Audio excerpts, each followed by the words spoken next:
저는 이제 우리 백석교단에 들어와서 흰돌교회와 영안교회에서 사역을 계속 해왔습니다. 하고 흰돌교회에서도 IT 쪽 부분과 교회 사역 같이 겸해하였고, 그리고 이제 영안교회 같은 경우는 이제 주로 이제 IT 사역을 절반 이상 하고 이제 사역하면서 이제 고민을 늘 하게 되었거든요.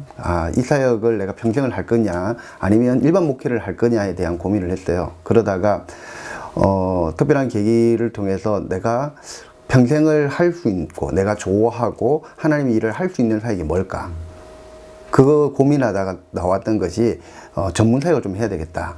지금 하고 있는 사역은 교회를 위한, 덕을 위한 세우는 사역이라면 좀 더 세상에 있는 많은 교회들, 한국 교회들을 위해서 이런 사역을 해야 되겠다 생각하는 차에 영안교회를 그만두고 정경총회장님이었던 유만선 목사님을 이사장으로 모시고 사역을 시작하게 되었습니다. 그렇게 시작하면서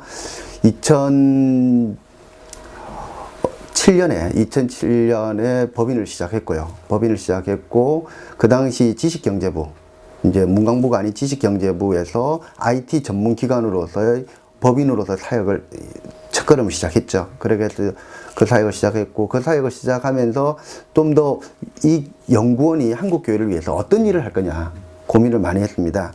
그러면서 주 포커스를 교회 IT, 이제 한국 교회는 IT와 교회는 별개의 것으로 생각했는데, 지금 법인을 시작하고 지금까지 오면서 한국 교회와 IT 너무나 밀접한 관계를 가지고 있거든요. 예를 들면서 소프트웨어 저작권 문제라든지, 아니면 안티 기독교에 대한 부분이라든지, 사이버 속에서의 교회, 그리고 세상 속에서 교회를 향한 방법, 반대로 교회가 세상을 향해 어떻게 말을 할 것이고 복음을 전할 것인지에 대한 기술적인 부분과 마인드에 대한 부분들을 준비하면서 그 사역을 했습니다. 그래서 이 사역을 하면서 이 교회가 가지고 있는, 그리고 교회만의 특성이 있는 이 IT를 그냥 IT로만 있는 것이 아니라, 이 IT도 하나님께서 주신 도구이므로 이 하나님의 나라 건설을 위해서 사용되는 방법들을 연구하고 개발하고 또 준비해 왔습니다. 그러다가 이제 법인을 설립하면서 교회 관련 IT를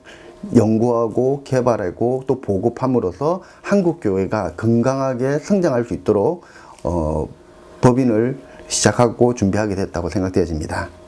그래서 이제 이렇게 하면서 몇 년을 지나면서 지금은 한기총과 한교인이 나눠졌지만, 예전에는 한기총에서 교회 정보기술대학이라든지 또 오픈해서 이제 개강을 하고 한 몇 년 동안 학생들을 가르쳤어요. 그래서 교회가 필요한 인재를 만들어서 교회가 바로 사용할 수 있고 또 그들이 헌신할 수 있도록 그런 사역들을 크게 국내 사역에서는 그런 일을 했고, 해외에서는 선교사들을 위해서 이제 기술 교육을 시키고, 또 선교지가 필요한 기술들을 한국의 목회자들이나 이런 분들을 훈련시켜서 그곳에가 지원을 해주는 그런 사역들. 그리고 중국 같은 경우는 저희가 북경에 들어가 가지고 단동으로 들어가서 북경과 단동에 선교사도 교육을 시키고, 특별히 공산권이나 또 회교권 있는 선교사들이 가장 고민인 것이 이제 보안이거든요. 그런 보안 교육들, 그런 어떤 일들을 주로 저희 연구원 사역으로서 계속해 왔습니다. 대부분 목회자들이 그렇잖아요. 목사는 설교를 해야 되고 또 강단에 서서 말씀을 전해야 목사지, 이런 사역을 하는 것은 목회가 아니다라는 마인드를 가지고 있어요. 그러다 보니까 저희 처음에 이 법인을 시작하기 전에 많은 사람들이 염려했던 게 그거예요. 목사는 강단에서 해야 되니까 교회 안에서 조금씩 해라, 이렇게 전문화되어서 하는 것은 옳지 않다라고 이야기를 했어요. 그런데 시대가 변하고 있거든요. 시대가 변하면서 그것이 아니다라는 것이 이제 증명되고 있고, 또 그게 현실화되고 있는 것이 현실입니다.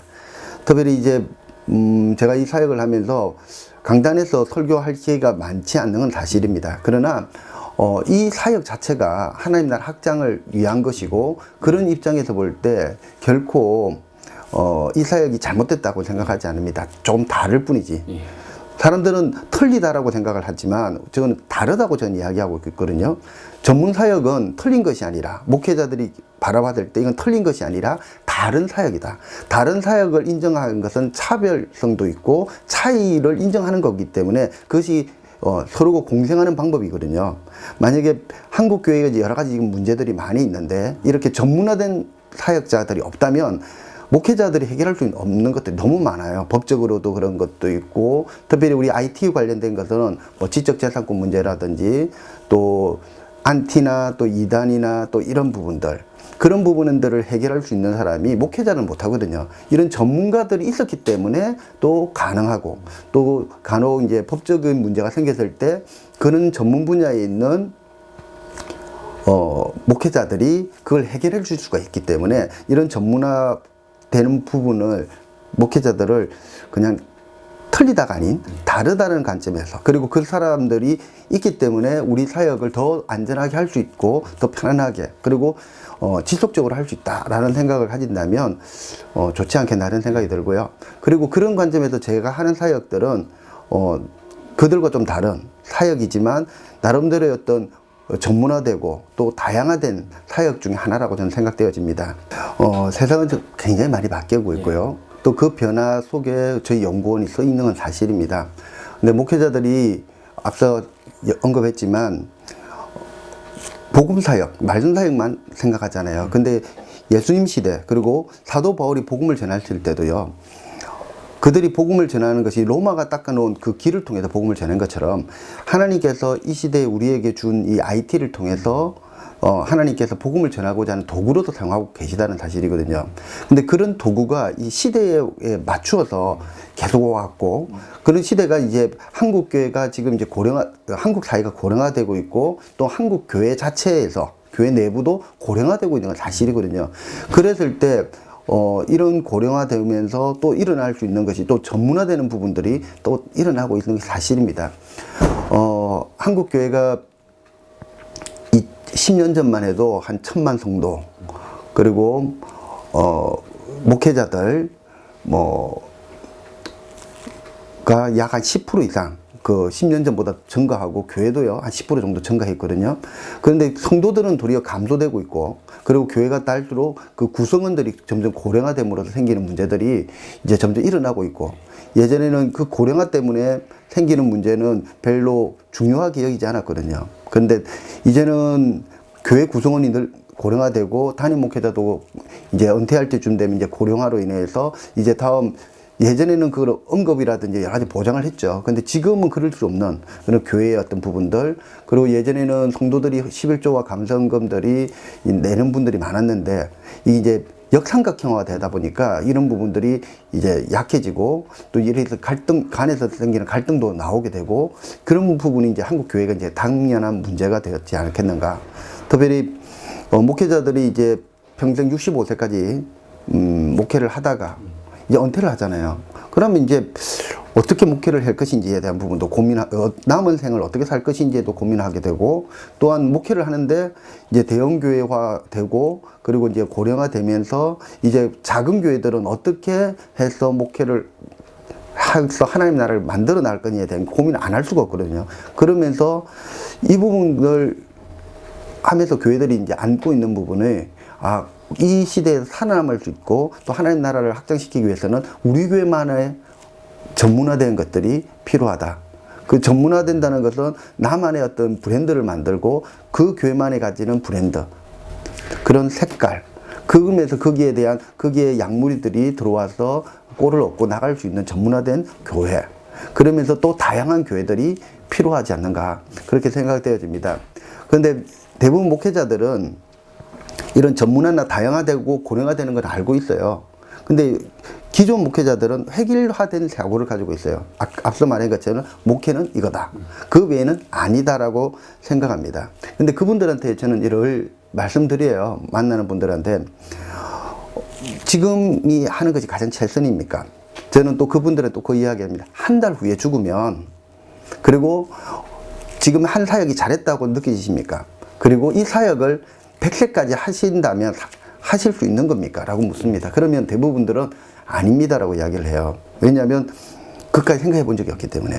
근데 제가 그 목사님들한테 꼭 이야기하는 것은 인생이 65세 목사가 은퇴하고 나서 그걸 끝나는 게 아니고 그 위에도 하나님께서 주신 생명을 살아남는 주님 부르시는 그날까지 계속 해야 되잖아요. 그러면 어쩔 수 없이 인생의 3모작이나 4모작도 해야 되거든요. 근데 목사님들은 대부분 인생의 1모작만 생각하셔요. 목회 하나만. 근데 목회를 하되 그 목회와 함께 그 목회 이유도 생각하면서 목회를 할 수 있는 그런 생각까지 필요하지 않겠는가. 그런 것은 어떤 면에서 목회 철학이 바탕이 되어 있어야 되고 또 인생관의 전환도 필요하다. 지금의 이제 목사님들의 철학이나 사고들은 너무 일편화되어 있거든요. 획일적이고. 그래 자고로는 변하는 시대를 따라가지도 못하고 또 적응을 하기 어렵다라는 생각이 되어집니다. 목사님들은 이제 목사가 되면 다 끝났다고 생각해요. 그리고 이제 그것인 그 이후에 모든 것이 다 보장되었다라는 생각을 가지고 있는 것이 대부분의 어떤 신학생들 그리고 목회자들의 생각일 수도 있습니다. 근데 평생 동안 그 한 일을 한다는 것이 정말 중요하지만 그러나 이런 세상의 변화도 인지할 필요가 있거든요. 근데 그런 것들을 인식하지 못하면 늘 그런 생각을 해요. 목회는 선한 거고 세상은 악한 거고 흑백 논리가 되더라고요. 그래서 그런 분들은 생각하기인데 더 이상의 생각은 없어요. 근데 제가 이 사역을 시작하면서 시대의 변화도 읽었고 그리고 목회자들의 패러다임도 분명히 변화될 것이다 라는 생각을 가졌습니다. 근데 그것이 몇 년 사이에 현실화되고 있거든요. 현실화되었고요. 직업에서 대해서 사람들은 목회는 성직이고 그리고 목회만이 하나님의 일이다라고 생각해요. 근데 그거는 제가 볼 때는 일부는 맞고 일부는 아니다. 교회 안에서도 반목회하는 주일학교 선생님도 그도 목회다. 그리고 어디에 있든지 자기의 주어진 약물이들을 돌아보는 것은 목회다. 라고 저는 생각되어집니다. 그런 입장에서 볼 때 제가 지금 하는 일은 직접 사람한테 하는 일도 있고 또는 선교사들한테 또는 목회자들을 하는 거지만 그 대상만 다를 뿐이지 목회한 일환이다 라고 저는 생각합니다. 그런 생각이 바뀌지 않으면 목사만 목회고 나머지는 목회가 아니다라고 생각되어지고요. 그리고 목회라는 것이 교회 안에서만 아니라 교회 밖에서도 얼마든지 일어날 수 있고요. 또한 교회 밖에서도 예수 믿지 않는 사람들에게도 복음을 전하고 그들로 하여금 예수 믿고 교회 안으로 들어오게 할 수 있는 일들이 참 많이 있습니다. 그런 부분들을 생각한다면 정말 목회 패러다임의 변화가 있어야 되지 않겠는가. 저 같은 경우도 이제 이 사역을 하면서 많은 사람들이 그러더라고요. 사역이 경제적으로 도움이 되지 않지 않느냐. 경제적으로 도움되는 방법을 생각해봐라. 이런 이야기를 하는데 제가 이 사역을 하면서 제가 좋아하고 내가 좋아하면서 또 하나님 나라 확장을 위해서 하다 보니까 이것이 자연스럽게 해결이 되더라고요. 근데 사람들은 당장 보이는 것만 생각하잖아요. 그러니까 이게 교회 현장만 생각하는데 이 교회 현장이 영원하지는 않거든요. 좀 자기가 개척하지 않고 또 담임 목회로 갔을 때 영원히 은퇴할 때까지 그 교회에 있는다는 보장도 없고 또 중간에 어떤 교회가 어려움이 있어서 교회에서 목회자가 나와야 될 때도 있거든요. 그럼 영원한 세상 입장에서 영원한 직장이 아니라는 거죠.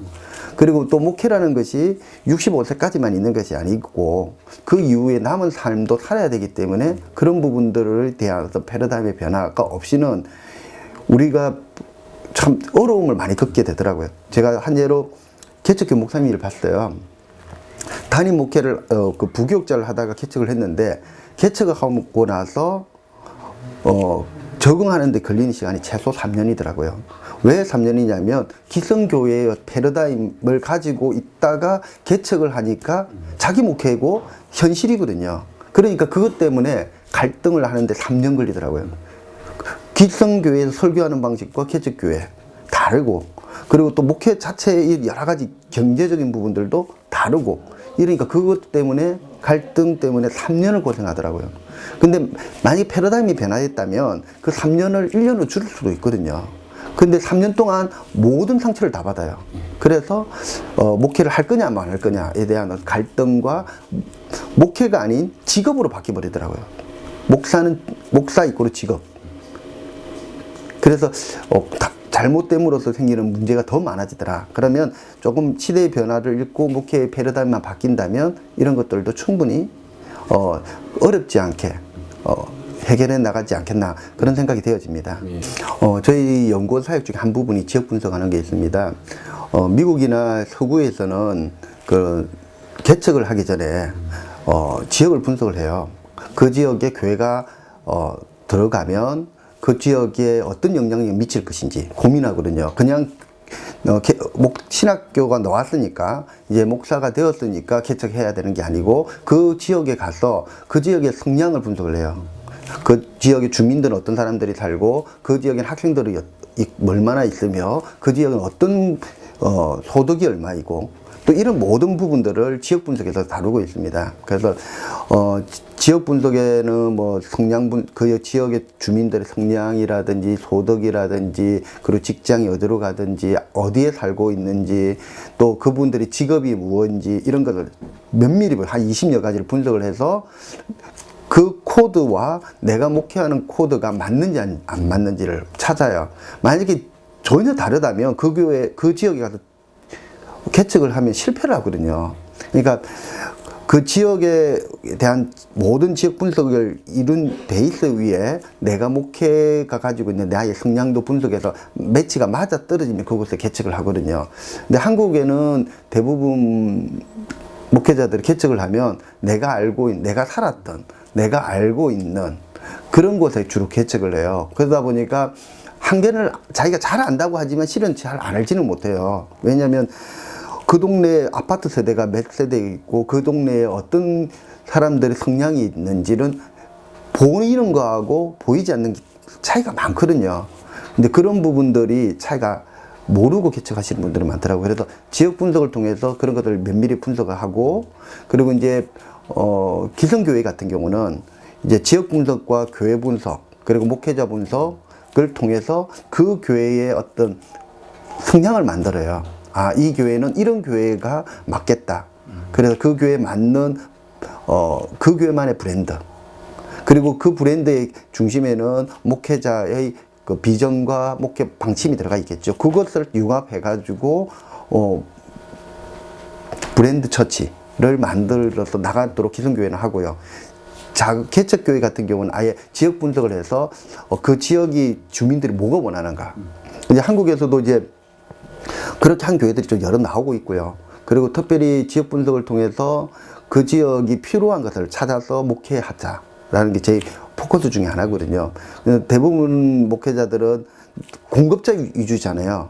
그러니까 이걸 줄 테니까 이렇게 교회가 모이라 이러는데 그들이 뭘 원하는지를 몰라요. 그래서 제가 아는 목사님들 같은 경우는 동사무소나 구청 같은 데 쫓아다니면서 그 지역에 그 국가가 줄 수 있는 혜택이 뭔지를 다 파악을 하고 자기 교회나 그 주변에 어려운 사람들에게 그 혜택을 찾을 수 있도록 직원들 대신 일을 해주면서 복음을 전하시더라고요. 그래서 어려운 지역이라고 하면 그냥 교회에서 이제 물건을 주거나 구제해주는 개념보다는 그렇게 활용하는 방법들을 이용해서 하시는 목사님들도 있고요. 또 여러 목사님들은 그 지역의 특성들을 최대한 분석을 해요. 그래서 그걸 활용해서 전도하고 그리고 목회하는 분들이 참 있는 것도 보고 되었고요. 그 외에 또 좀 규모가 있는 교회들은 나름대로 교회 분석까지 하겠죠. 하는데 제가 연락을 받았던 교회 중에 하나가 제가 도움을 줬던 교회가 그런 교회가 있습니다. 신도시인데 아파트 단지예요. 교회는 들어갔어요. 근데 그 지역이 어떤 사람이 있는지를 분석을 못 하는 거예요. 어떻게 시작해야 될지. 그래서 제가 그 이야기를 해줬어요. 그 교회 주소를 받고 작업을 했는데 그 교회에는 20대 엄마들이 많아요. 20대, 30대 엄마들이 많고 아기들이 어려요.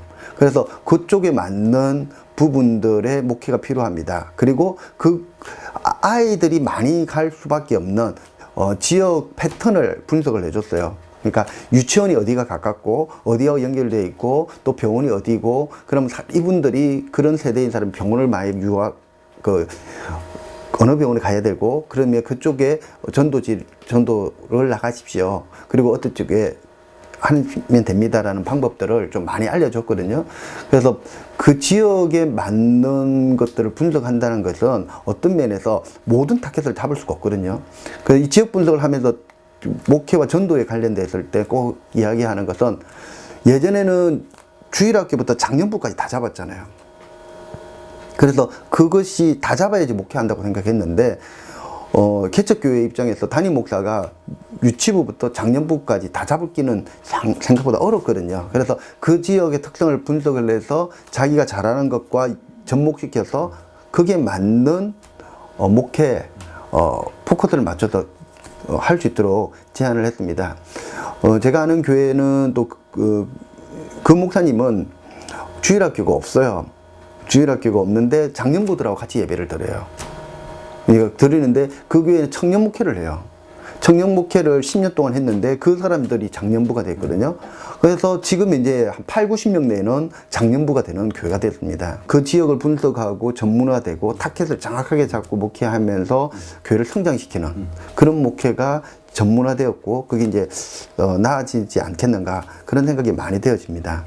저희 연구원이 만 할 수 있는 건 아니지만 우리 연구원이 지금까지 약 7, 8년 동안 해왔던 일 중에 하나가 IT 때문에 교회가 어려움을 당하지 않고 도리어 IT 때문에 선교를 하거나 목회를 하는데 도움을 줄 수 있도록 하는 부분들을 많이 연구를 해서 발표를 하고 있어요. 지금 올해는 벌써 한 지금 6회까지 발표를 했고 지금까지 세미나는 7년 동안 한 30여 회를 했어요. 30여 회 국내외 선교지에서 교육을 했고 그러면서 그들한테 필요한 것이 뭔지를 널 고민해요. 그러면서 교회가 필요한 것들을 가리키는 부분들. 근데 가장 중요한 거는 사람이더라고요. 사람을 키우지 않고 그냥 기술만 교육한다면 이거는 오래 못 가거든요. 그래서 지금까지 목회자들 저희가 무료 세미나에서 지금 약 한 10,000명 정도는 교육을 한 것 같아요. 그러니까 지금 30여 회 하면서 10,000명 정도 교육을 한 것 같고 그러면서 그들한테 시대의 어떤 변화도 알려주고 또 비전도 심어주고 그리고 또 전문적으로 계속 지속적으로 몇 달씩 같이 동고동락하면서 교육을 받은 분들도 또 몇백 명 되고 그러면서 그분들한테 비전을 심겨주고 있거든요. 그래서 국내 같은 경우는 저는 목회자들은 전문 목회를 할 수 있도록 그리고 또 브랜드 목회 자기만의 색깔이 있는 목회를 만들 수 있도록 교육을 시키고 있고 해외 같은 경우는 해외 선교사들한테 전문적인 선교 사역을 할 수 있도록 아예 기술 이전도 시키고 있거든요. 그래서 지금 같은 필리핀하고 일본에는 그런 기술 이전을 하고 그래서 그들이 그 사역을 할 수 있도록 하고 있습니다.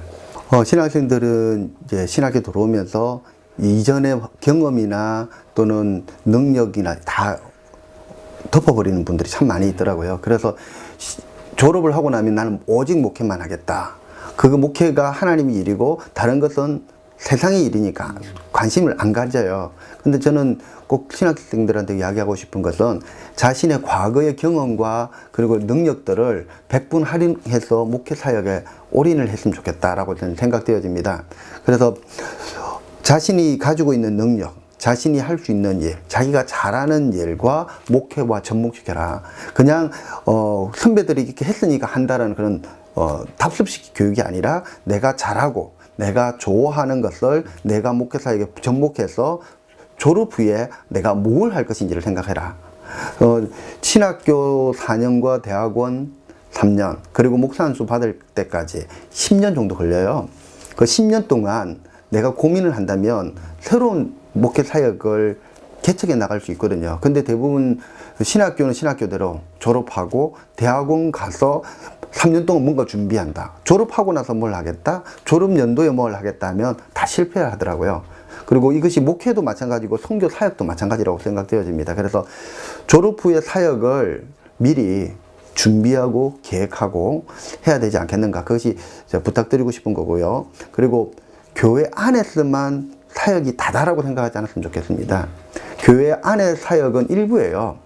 세상 교회 안에는 기독교인이 지금 600만 이야기를 하는데 5천만 명 이상 되는 예수 믿지 않는 사람들 그 중에 600만 명 보다 남아있는 4,300만 명 이상 되는 사람들이 우리의 대상이거든요, 실은. 그럼 그 사람들을 바라보면서 어떻게 그 복음을 전하시고 그들이 하나님 앞에 돌아올 수 있도록 만들 것인가에 대한 부분도 고민해야 된다고 생각되어집니다. 그러기 위해서는 앞서 말한 것처럼 목회라는 영역과 비전과 그런 것 플러스 자기의 전문적인 부분을 접목시켜서 그 사역을 감당한다면 좋지 않겠는가. 그래서 그 부분에서 나름대로 성공하는 사람들도 많이 있거든요. 그러니까 전문적으로 자기가 잘하고 자기 은사를 가지고 있던 것을 가지고 뭐 IT 부분부터 시작해서 문화선교 또 찬양사역 이런 쪽에서 하시는 분들이 많고 그분들이 안정적으로 그 사역을 감당함으로써 하나님 나라 확장하는 데도 더 큰 공익적인 일들을 하는 모습들을 많이 보게 됩니다. 그래서 교회 안에 사역만 보지 마시고 교회 밖 사역에서 하나님 나라 확장할 수 있는 일이 많다라는 부분을 고민했으면 좋겠다고 생각되어집니다. 그리고요